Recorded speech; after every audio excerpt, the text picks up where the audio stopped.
Hey, it's Craig Fisher, host of Inside Talent.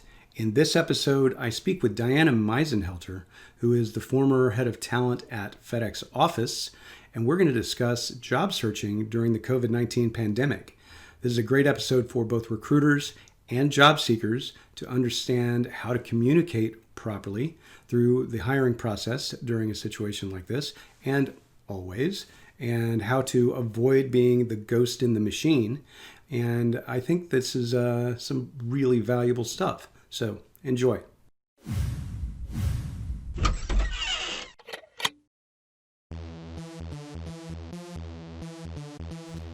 I'm Craig Fisher, and this is Inside Talent, where we take you into the minds behind the scenes and show you some of the coolest tools and best practices of some of the coolest people in the talent industry. This is Craig Fisher. I'm with Diana Meisenhelter, and Diana is going to talk with us today about job searching and candidate experience during the pandemic and COVID-19 episode. And I think it's an interesting story because we've had lots of stories of layoffs and furloughs and more in this environment. And but there are a lot of people that were actually not working when we got into this. And Diana is in that unique position, maybe not so unique to some of you out there. I work with a lot of HR leaders and Dallas HR here and other groups to help people in transition get back to work. And so she and I have some fun and interesting conversations. And she wrote this great article, Lessons Learned from the Other Side, Part 1. And you can see it on her LinkedIn profile. Diana, why don't you tell us about you and what's been going on? Right. So I have 25 plus years in talent acquisition in many industries, and leadership. I started as a recruiter all the way up to vice president of talent acquisition, and most recently I was managing director of talent acquisition for FedEx office based here in Plano. And I left FedEx office recently and have been on a career search. And it's interesting because you'll see on the article I wrote that I have experienced some really sad things that we're doing in our profession that has not been very good from a candidate experience. And I'm sure we're going to talk more about that. And I think I'd like to spend some time about that. And this was prior even to COVID. And now that we have the virus pandemic happening, there's and I just, when Craig and I were talking about a topic, I thought this was one that many of my peers and people looking for work, and just in general, the topic of a candidate experience from the candidate side, and also for being a talent acquisition professional, and my experiences before COVID-19, and then during, and I also do, as Craig does, volunteer in our community for job seeking counsel. I volunteer in a lot of opportunities to help people as a subject matter expert on how to find a job. So we're going to have a conversation about it and lessons learned and kind of my ahas, what I'm seeing with people right now and prior to, and look forward to it. Thanks, Craig, for having me. I'm glad you're here, and it's interesting. So we had a conversation at the last TalentNet conference. Michael Goldberg went on a bit of a rant about employers and recruiters ghosting candidates. And I think that problem is exacerbated in this environment. And I think also that the problem's not getting better, even though we've been talking about it now for months and months, and it's not getting better, it's getting worse. And you've experienced some of that, and you've got some good examples that you can share with us. The article that I wrote is really around the executive search, so at a director, VP level, but it really applies to anybody, right? So I have been in recruiting for a long time, and it's always been a passion of mine, the candidate experience. And there are a lot of people that do it really well. A lot of recruiters first I'll say, that do it really well, companies that do it really well, and there are companies and individuals that don't. And this has been a topic probably close to my heart, personally and professionally, for over 20 years. And I can't believe we're still talking about it. It's really as simple as do unto others as you would have them do unto you. But even prior to COVID-19 and the 36 million people out of work, here's my experience, especially at the senior level. I was really surprised, and especially at a director VP level talent acquisition, when I'm going to be hiring search firms and engaging them in search, that what I was finding is I would go through interviews with very well-known search firms and never hear back, even gotten up to the final candidate and having to ask them whether or not I was a candidate or not, after they checked references and trying to find out, it's total ghosting. And that's just not okay. Not only is it not okay, but it's happening more and more than I had any idea. I'm a member of an executive networking group, and most of the people are, director, VPs, even C-suite folks. And the topic, it always comes up about the experience they have in the interview process. And I'm the token recruiter in the room, and we have jokes about that because they always take it out on me. But I'm with them.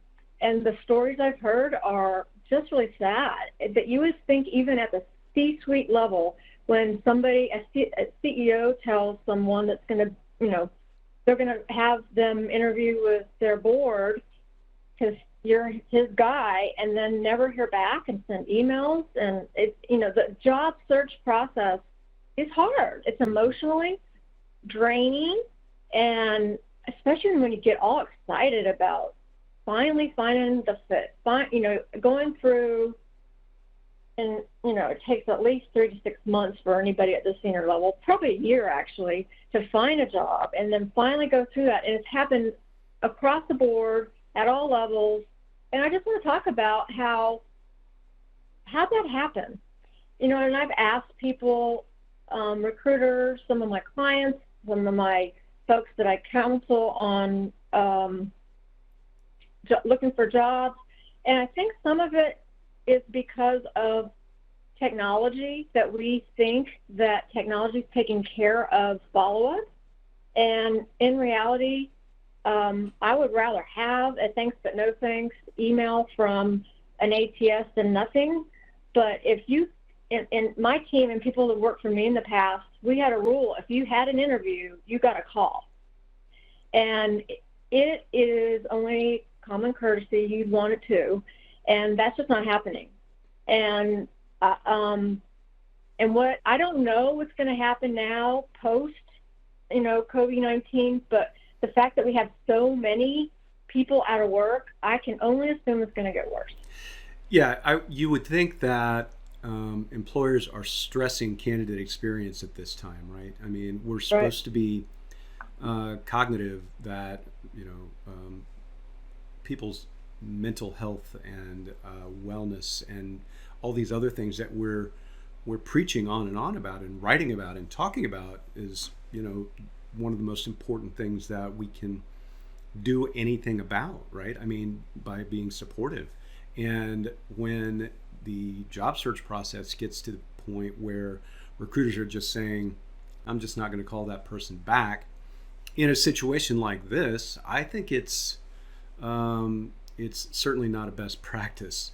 I'm a member of the Candies Council. Yeah, Candies, great. Yeah, the Candies are great, and some of the research that they've done for the last 2 years, it has all these surveyed results of the top things that job seekers complain about or need in a job search process. And half of the top 10 have to do with simple communication.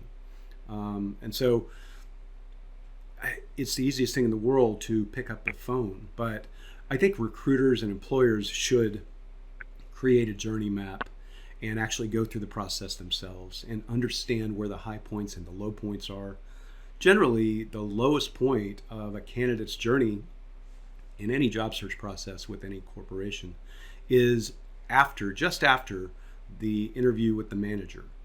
And the reason for that is it's all uphill until that point, and that's you're really excited about it, and you get the interview, and then you don't hear anything because the manager's still interviewing people, and so you get down to this low point because there's no communication. And a simple affirmation that I heard your interview went well, or I heard you had your interview, Right. anything like that would be great.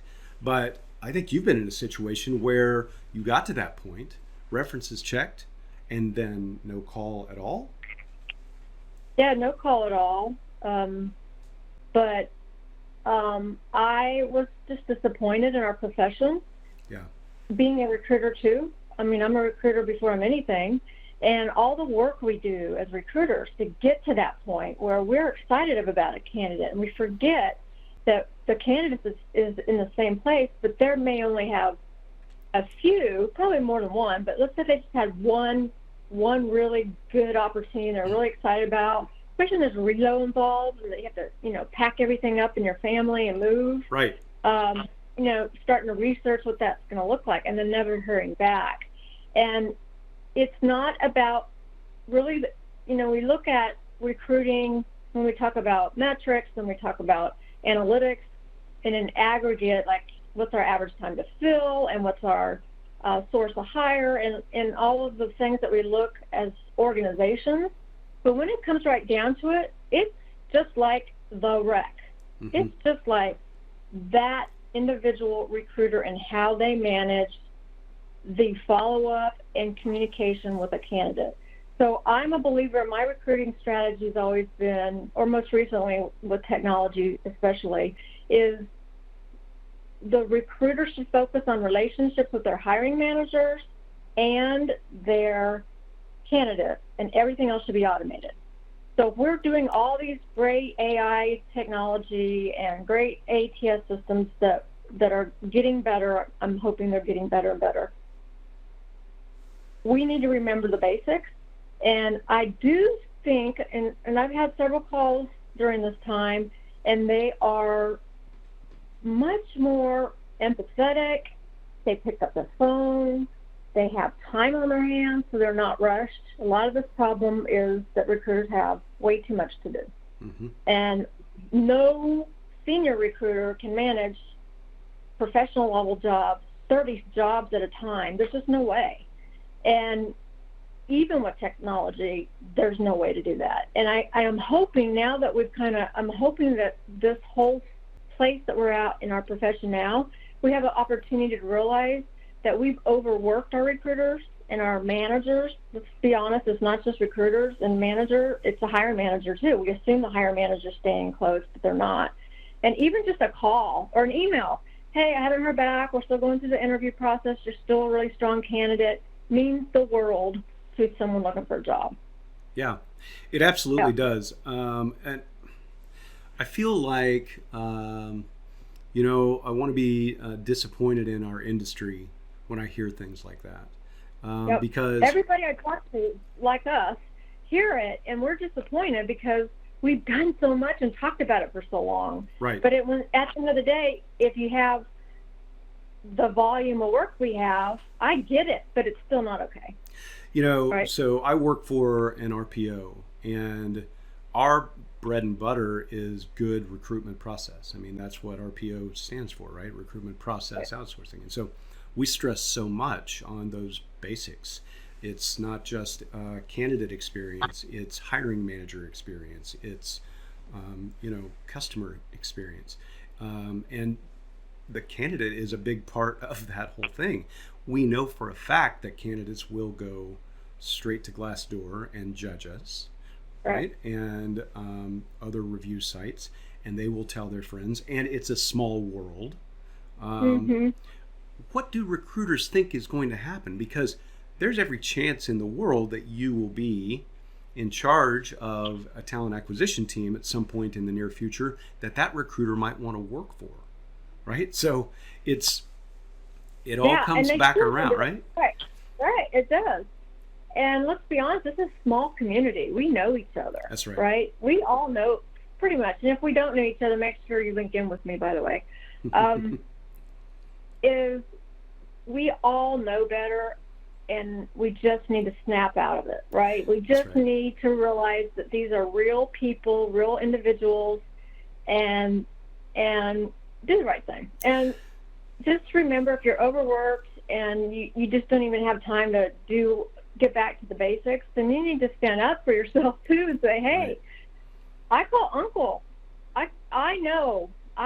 We already know that, tipping point, what they say, 30, anything over 30 recs is a flag, and that the quality of hire, the quality of the candidate experience goes down. All right, well, start there. If you have more than 30 recs, I doubt you have that issue right now, but when we all kick back in and go in full force, we will. Yeah. And as talent acquisition leaders, we also have, we've done more with less.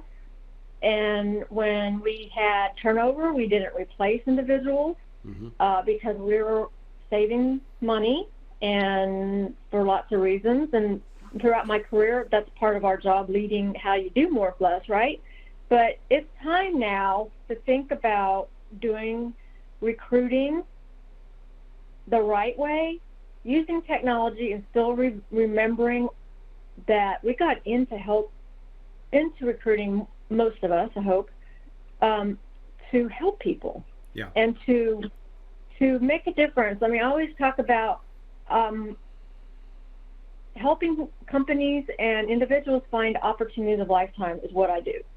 And all the other stuff, I can do all the technology and metrics and all the things, that sourcing and all the things we talk, all the buzzwords. But when it comes right down to it, that's what we do.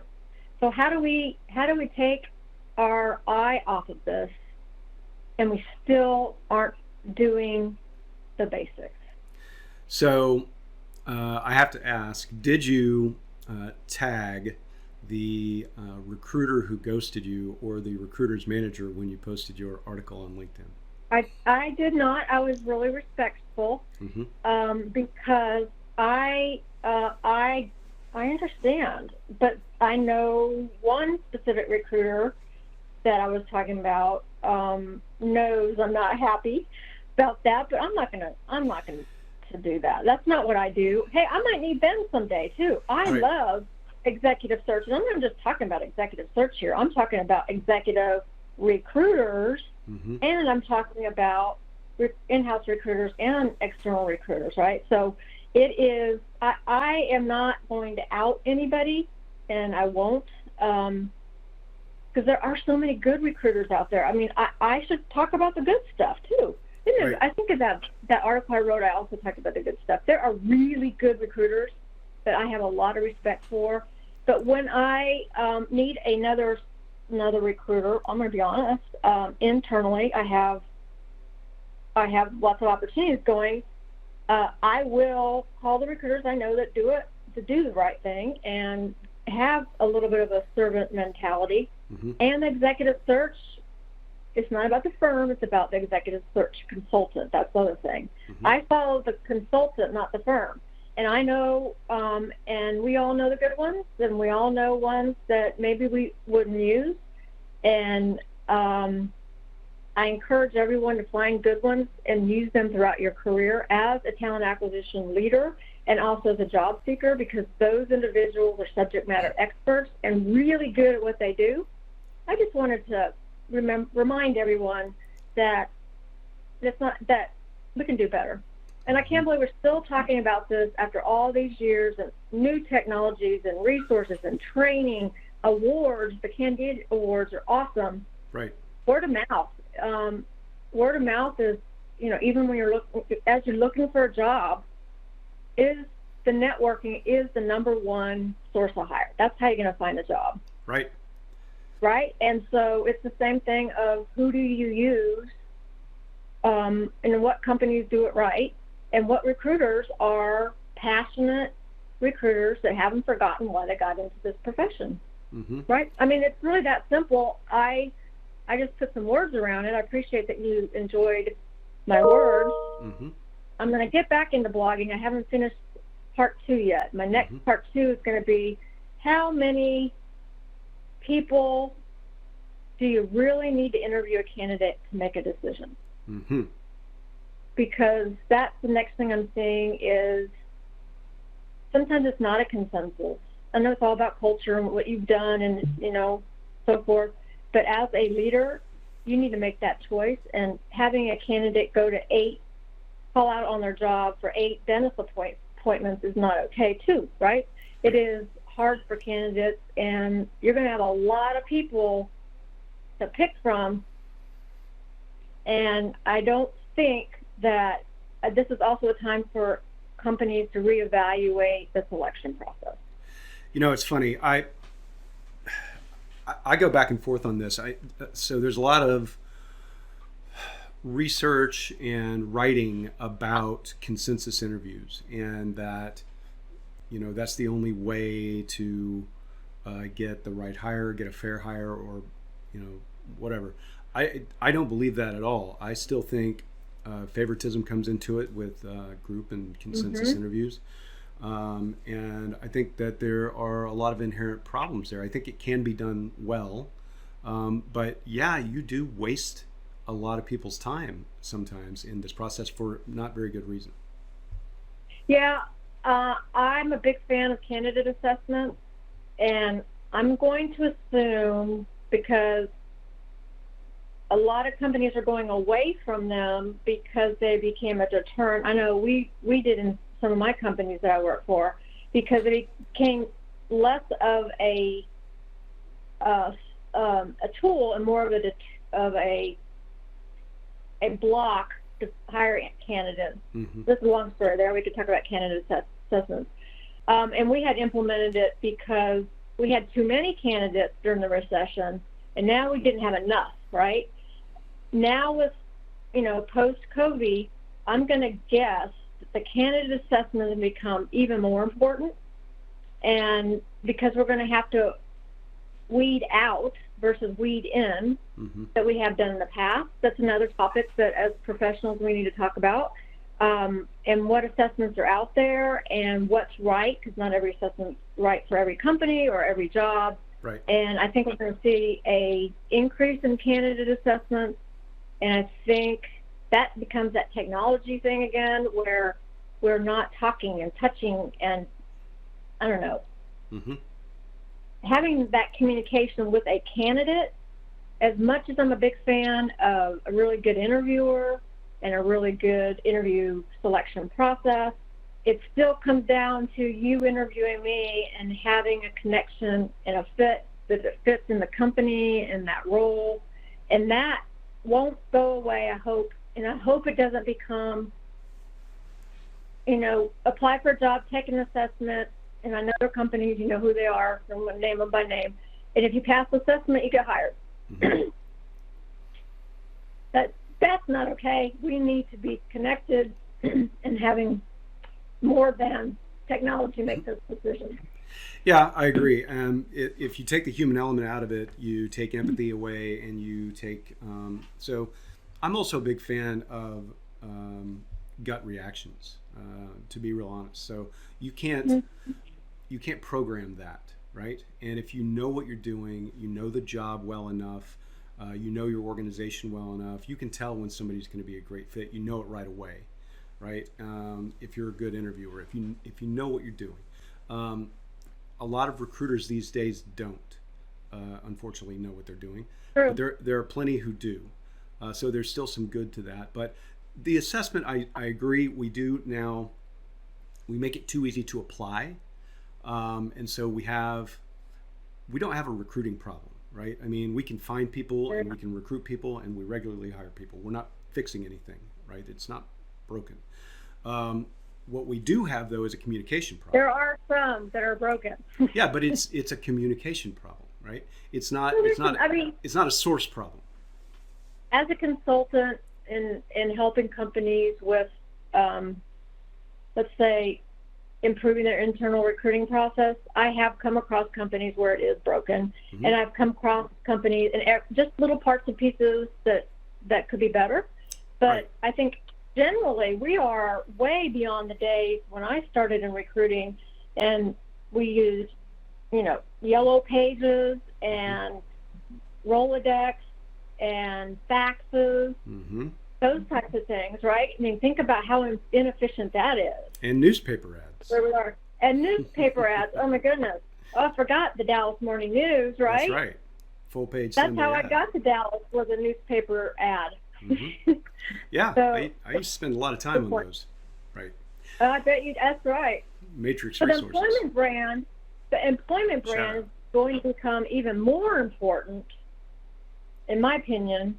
I know we're not kind of talking about some of this on this call, but in my opinion, the employment brand is going to become even more important on how you handled your team members, your employees during this time. Agreed. And if you've done a really good job of it, you should be using social media. And I think there's some really good companies, and I know you work with a lot of those, that are sending out those messages. And the ones that haven't done a good job, back to a little bit of the surveys like Candide's or even I bet you there's going to be a list out there, if not already, I haven't looked, about what companies are doing it really well and taking care of their employees during this time, meaning you set up a call individually, let them know that they've been furloughed or laid off, etc.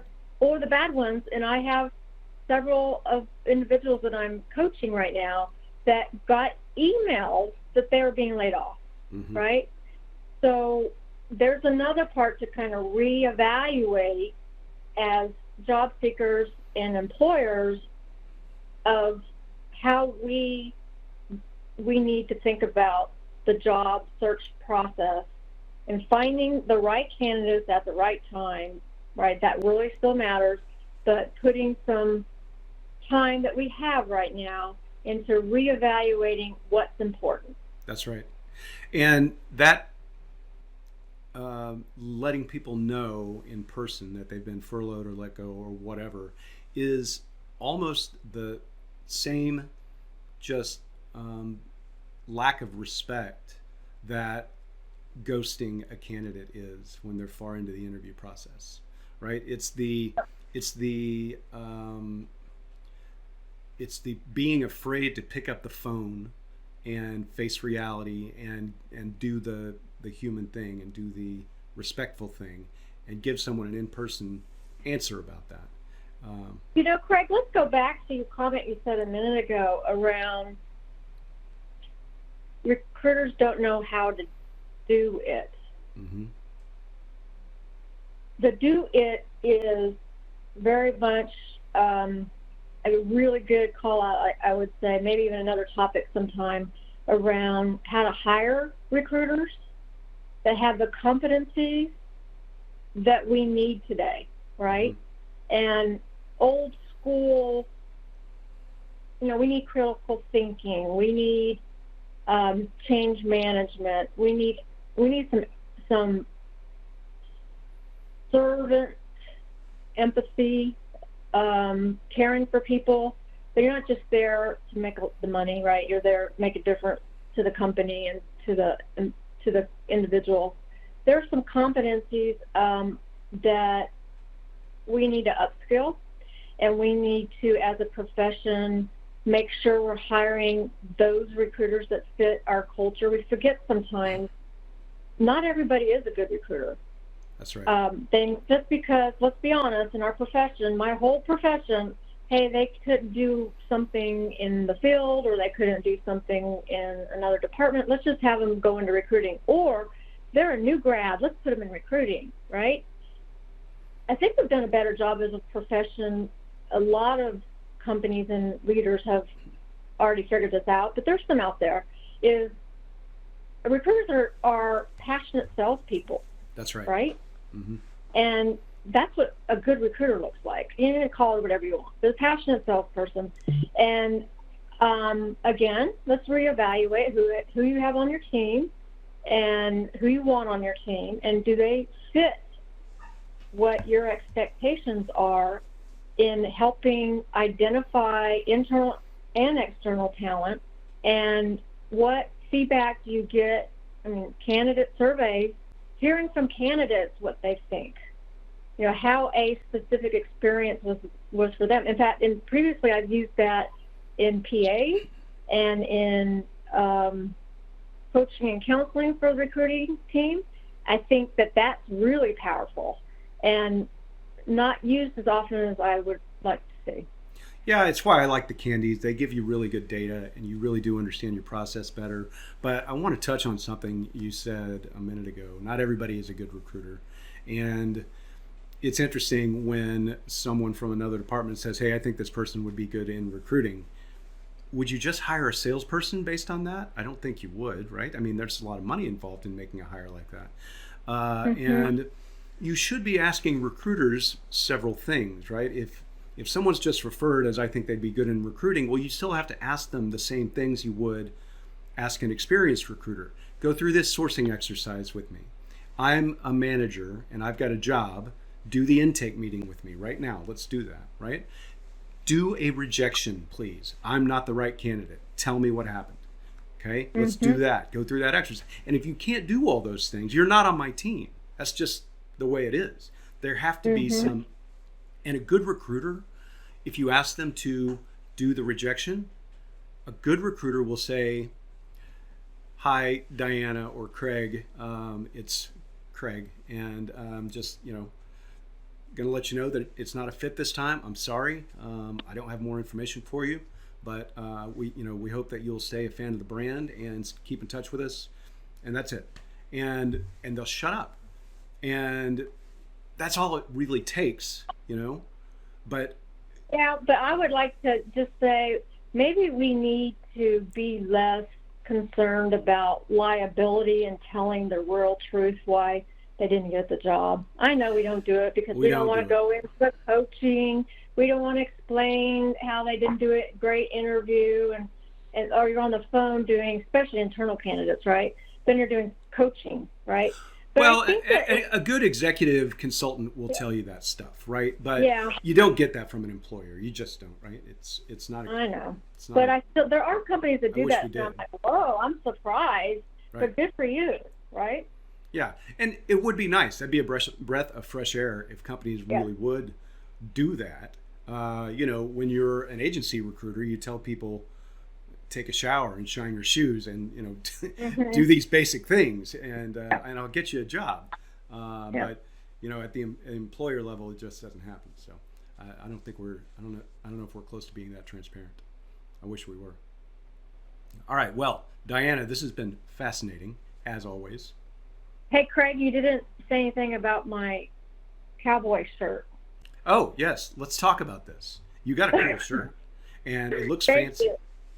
It looks fancy. It is fancy. It's my favorite designer, and I got a deal on it because who wears a designer cowboy shirt unless you're living in Dallas, Texas? That's right. Super cool. I mean, you might be able to pull that off in Santa Fe as well. Oh, yeah. Probably a couple places I could probably do it, but it's fun. I just, thought it would be something different because I know on these, everybody's on some type of virtual call these days just to shake it up a little bit. I like it. I like it a lot. So hopefully we can see each other in person soon. I think we're getting close. And as always, I've really enjoyed this conversation, and I think we should do this some more as this job market evolves into a sort of a post-COVID thing. So maybe we'll pick up after part 2 is written. Yeah, I really appreciate you reaching out to me, Craig. It's always been great. Kindred spirits, so to speak, right? That's right. All right, well, thank you so much.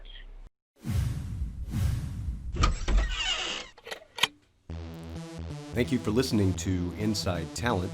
Learn more about the future of talent today at insidetalent.org, where you can sign up for regular updates, and you can subscribe to our podcast on iTunes or your favorite podcast app.